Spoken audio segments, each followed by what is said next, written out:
Shalom, shalom, shalom, la famille, shalom.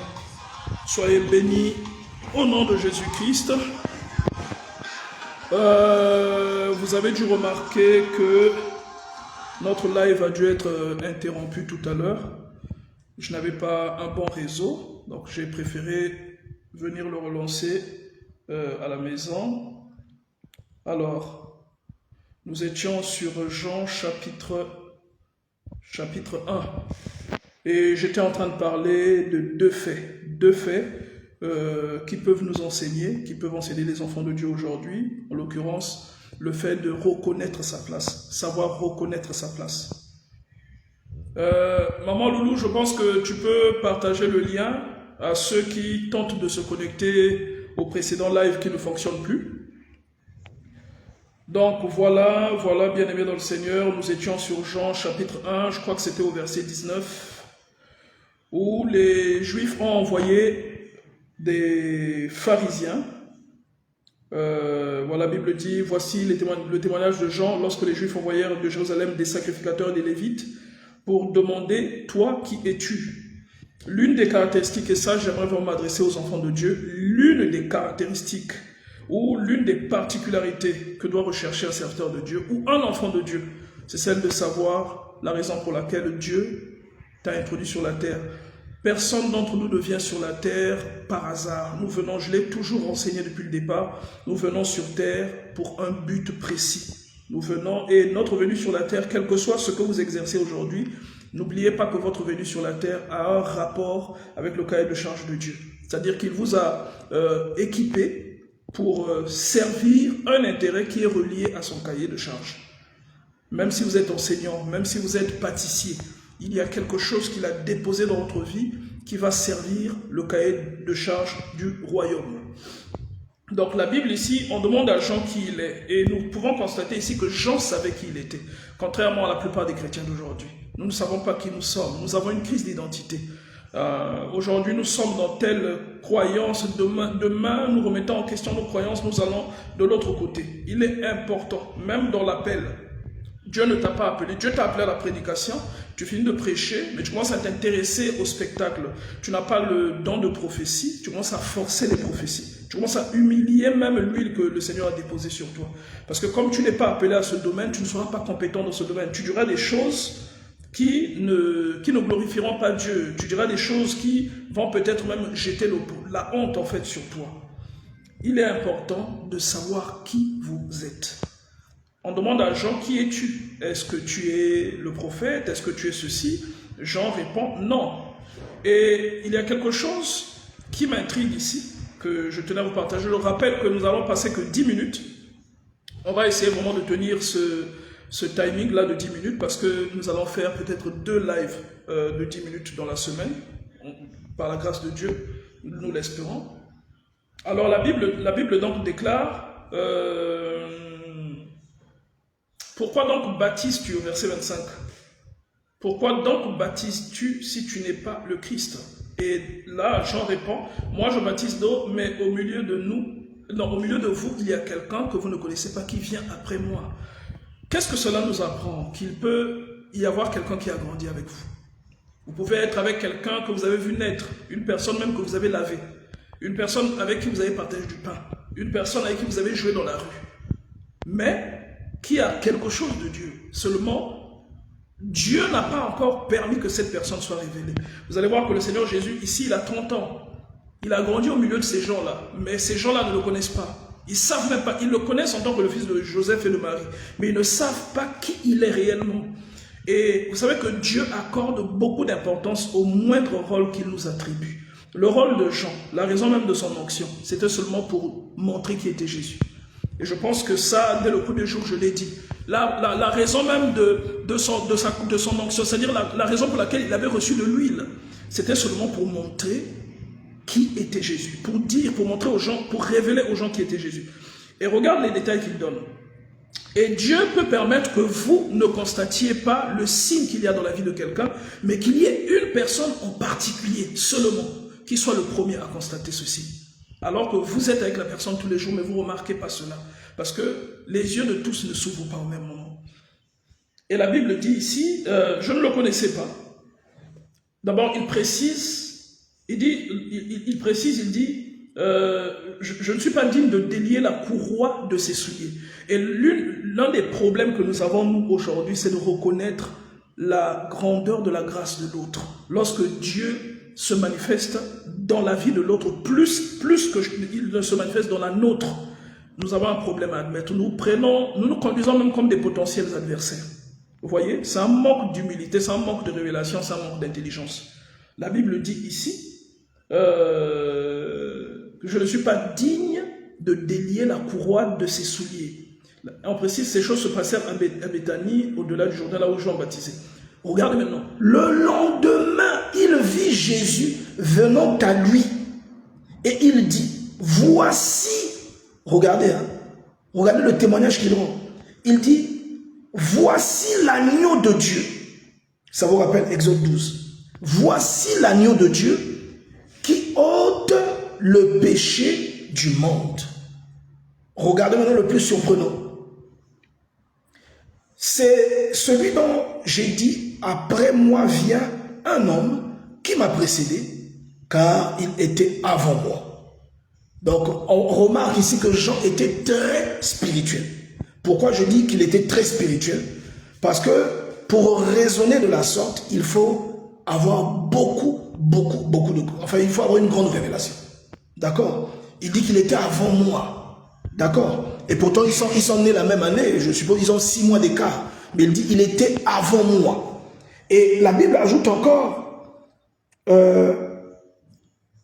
ne le connaissais pas, mais c'est afin qu'il fût manifesté à Israël que je suis venu baptiser d'eau. Ça rejoint ce que je vous disais tout à l'heure. C'est-à-dire que Dieu a consacré quelqu'un seulement pour que cette personne vienne présenter le Messie. Vous pouvez être consacré, ça je vous l'ai dit la dernière fois, seulement pour soutenir une œuvre. Vous pouvez être consacré parce que Dieu se manifeste au travers des serviteurs. Éphésiens chapitre 4, verset 11. C'est-à-dire, le même qui est monté, c'est celui qui est descendu. Et il a donné des dons aux hommes.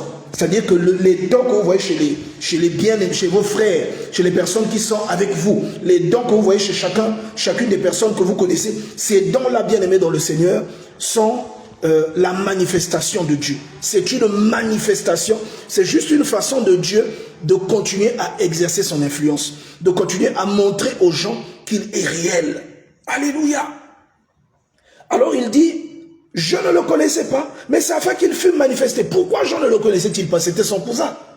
Ça veut dire qu'il a pu le connaître en tant que son cousin, mais en tant que Messie, il ne le savait pas. Est-ce que vous comprenez? Quoique, étant dans le ventre, lorsque Marie a visité Élisabeth, vous voyez que la Bible dit que Jean a tressailli dans le ventre de sa mère. L'Esprit a reconnu l'Esprit. Je rappelle que Jean était consacré depuis le ventre de sa mère. Mais vous voyez qu'ici, il dit, je ne le connaissais pas. Ils étaient de la même famille. Il dit, je ne le connaissais pas. Mais c'est afin qu'il fût manifesté à Israël que je suis venu baptiser d'eau. On peut être avec quelqu'un, mais on ne le connaît pas. Ça peut être ton propre frère, ta propre soeur, ton propre père, ta propre mère, ton neveu, ta nièce, ton oncle. Mais tu ne le connais pas. Les choses de Dieu sont très particulières, bien aimés dans le Seigneur. Les choses de Dieu sont très particulières. Et il ajoute ici, Jean rendu ce témoignage, j'ai vu l'Esprit descendre du ciel comme une colombe et s'arrêter sur lui. C'est-à-dire que Dieu confirme toujours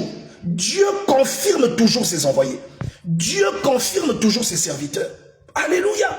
Dieu, comme je répète, lorsque vous êtes envoyé de Dieu, il y aura toujours dans votre vie, dans votre parcours, autour de vous, des choses qui confirmeront votre mise à l'écart, ce qu'on appelle la consécration. Parce que consacrer, c'est mettre à l'écart pour un usage consacré aux choses de Dieu. Est-ce que vous voyez? Donc, il dit, je ne le connaissais pas, mais celui qui m'a envoyé baptiser d'eau, celui-là, et là aussi c'est une notion qu'en tant qu'enfant de Dieu, nous devons acquérir. Nous sommes envoyés par un seul et même maître. Nous sommes envoyés par un seul et même patron. Bien-aimés dans le Seigneur, c'est quand vous comprenez cela, même dans l'église, vous ne pouvez plus vous faire la guerre. Même dans le corps du Christ, dans l'église corps de Christ, vous ne pouvez plus vous faire la concurrence. Il n'y aura plus d'empoisonnement. Parce que nous avons compris que nous sommes les extensions d'un seul corps. C'est-à-dire, il y a un qui est le doigt, l'autre est l'orteil. Est-ce que vous comprenez ça? Nous sommes les extensions d'un seul et même corps. Il dit, je ne le connaissais pas, mais celui qui m'a envoyé baptiser, donc celui qui a envoyé Jésus, c'est également celui qui a envoyé Jean pratiquer le baptême. C'est lui qui a envoyé Jean comme précurseur de la venue du Seigneur. Et il lui dit, celui sur qui tu verras l'Esprit descendre et s'arrêter, c'est celui-là qui baptise l'Esprit. Jean connaissait Jésus. Ils étaient de la même famille. Mais ici, on dit, je ne le connaissais pas. Tu vois? Donc, vous pouvez être avec quelqu'un, un ami, mais vous n'avez jamais su qui il est. C'est pour dire que là où vous marchez, là, vous devez bien comprendre qu'un être humain a une double nature. Un être humain, ce n'est pas seulement la façade que vous connaissez, ce n'est pas seulement la carrure, ce n'est pas seulement l'identité que vous connaissez avec laquelle vous avez grandi, vous avez joué au football, vous avez marché ou fait les 400 coups. Mais il y a parfois une autre nature qui vient à se révéler, derrière laquelle Dieu se glorifie. D'accord? On va descendre puisqu'on a dit qu'on va faire 10 minutes. Alors la Bible dit, et j'ai vu et j'ai rendu témoignage qu'il est le Fils de Dieu. N'ayons pas peur d'attester ce que sont les autres. C'est un signe de maturité spirituelle. C'est un signe on va appeler ça comment? D'une intelligence de l'esprit. Pourquoi? Parce que ce que nous voyons chez l'autre, c'est seulement une portion de Dieu manifestée dans la vie de l'autre. Ça ne devrait pas susciter de la jalousie ou de l'orgueil ou un esprit de compétition. Alléluia. Il dit, j'ai vu et j'ai témoigné qu'il est le Fils de Dieu. Il n'a pas voulu, parce qu'il avait des disciples, et vous allez voir, plus curieux par là, on va s'arrêter. Il n'a pas voulu s'agripper au fait qu'il n'y avait que lui qui devait être, donc Jean le Baptiste, les foules doivent le suivre. Non, il savait pourquoi il était là. Il savait qu'il était venu pour jouer un rôle. Il savait qu'il était venu pour présenter le Messie. Il était venu pour ça, pour présenter quelqu'un. Vous êtes venu pour quoi? Alléluia. Vous êtes venu pourquoi? Parfois le Seigneur vous a envoyé pour accompagner quelqu'un. Et vous faites vos choses à votre manière. Parfois le Seigneur vous a envoyé pour transmettre à quelqu'un. Et vous faites le catch. Vous ne transmettez pas. Le Seigneur vous a appelé pour coacher, pour faire un training, c'est-à-dire pour influencer, pour impacter. Mais vous êtes attiré par autre chose. Vous devez, et si, tant que vous allez faire des choses en dehors de ce que Dieu vous a appelé à faire, vous ne jouerez jamais votre rôle et vous n'aurez jamais l'impact que vous recherchez. Parce que votre impact se situe dans le couloir dans lequel Dieu vous a positionné. Alléluia. Et ici, pour notre point de chute, je vais donc ajouter, le lendemain, Jean était encore là avec deux de ses disciples. C'était les disciples de qui? Les disciples de Jean. C'était les disciples de qui? Les disciples de Jean. Regarde-nous les chrétiens d'aujourd'hui. C'est ma brebis, c'est mon fils dans la foi, c'est ma fille dans la foi. Regardez ici. Il avait deux de ses disciples. Et la Bible dit quoi? La Bible dit, ayant regardé Jésus, Jean, ayant regardé Jésus, qui passait par là, il dit, voilà l'agneau de Dieu. Alléluia. Oh mon ami, la parole de Dieu. Voilà l'agneau de Dieu. D'accord? Les deux disciples l'entendirent prononcer ces paroles et ils suivirent Jésus. Vous ne verrez jamais Jean dire à ses disciples, mais vous allez où? Je vais vous maudire, vous avez trahi votre père. Vous ne verrez jamais Jean dire une telle chose. Jamais. Alléluia. Vous ne verrez jamais Jean dire une telle chose. Il dit, les deux disciples l'entendirent prononcer ces paroles. Donc, posez-vous la question, pourquoi Jean a-t-il prononcé ces paroles? Pourquoi Jean a-t-il dit cela? Voilà l'agneau de Dieu, Exode chapitre 12. C'est grâce à cet agneau que le peuple a été exempté de la mort, qui est le symbole des jugements. Enfin, je dis des, mais vous comprenez, du jugement de Dieu, sinon des... Voilà. Vous comprenez ça? Et il dit, voilà l'agneau de Dieu. Ils ont compris. Ils étaient élevés en tant que juifs. Ils savaient ce que ça veut dire. Ils savaient ce que l'agneau de Dieu, quel est son rôle. Et on vous présente un être humain, quelqu'un parfois que vous avez déjà croisé. Il dit, c'est lui. Regardez les disciples, ils se lèvent, ils le suivent. Jésus se retourna et voyant qu'ils le suivaient, leur dit, que cherchez-vous? Il leur répondit, Rabbi, ce qui signifie maître, où demeures-tu? Venez, leur dit-il, et voyez. Ils allèrent, ils virent où ils demeuraient. Ils restèrent auprès de lui. Ce jour-là, c'était environ la 10e heure. André, frère de Simon, était l'un des deux qui avait entendu les paroles de Jean et qui avait suivi Jésus. Vous comprenez que Jean avait même un rôle important sur le fait de fournir, en fait même sur les premiers instants de la constitution du ministère, sinon, enfin, de l'équipe de Jésus-Christ. Parce que parmi les disciples de Jean, il y en a qui sont devenus des disciples de Jésus quasi automatiquement. Et maintenant, la révélation dont je vous parle, c'est celle qui consiste à vous montrer qu'à aucun moment vous voyez Jean retenir l'information, ou à aucun moment vous voyez Jean reprocher à ses disciples pourquoi est-ce que vous le suivez. Donc vous êtes des fils infidèles, lui il a son ministère, moi j'ai le mien, pourquoi est-ce que vous le suivez? À aucun moment vous ne voyez Jean se comporter comme ça. Pourquoi? Parce qu'il sait que c'est Dieu qui dispatche. Celui que Dieu vous envoie demeurera avec vous. Sauf s'il est combattu par le diable.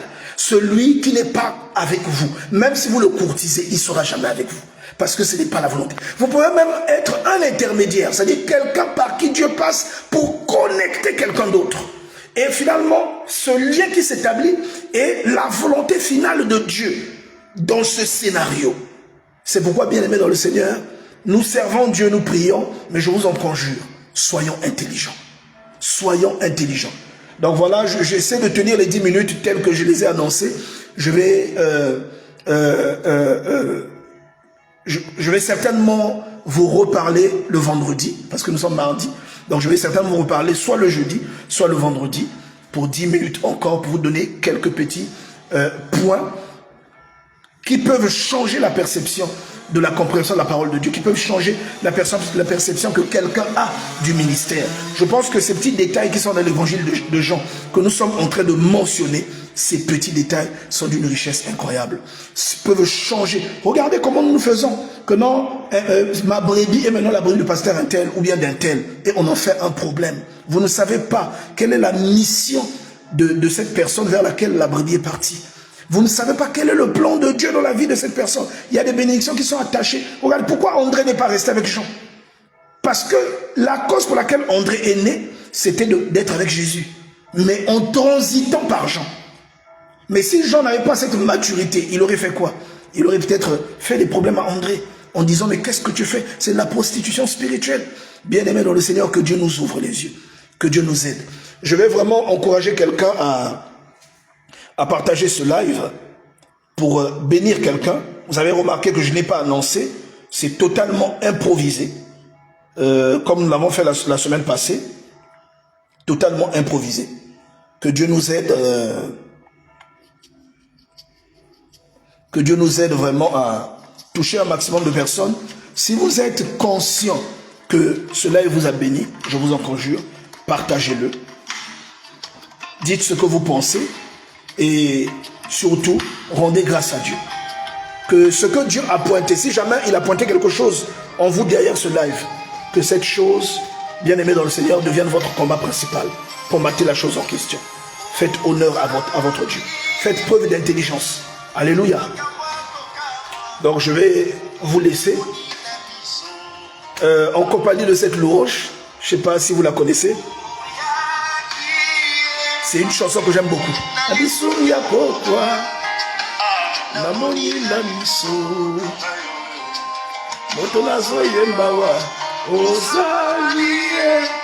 Elsa, maman Loulou, je ne vous vois pas. Je ne sais pas si vous êtes là. Je ne sais pas si vous avez partagé le live. Le but justement pour lequel on fait ces lives, ce n'est pas parce que les gens doivent venir, non. On fait le live. Une fois que la personne se connecte, elle a accès au live, elle commente, elle est bénie et elle partage ce live.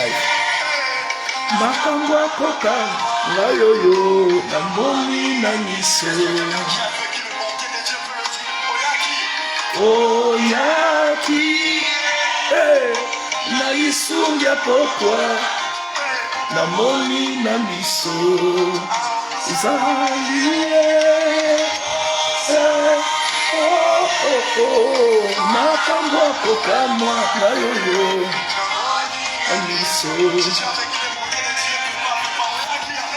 Oh, ya tuye na lisungia pokwa na moni na miso.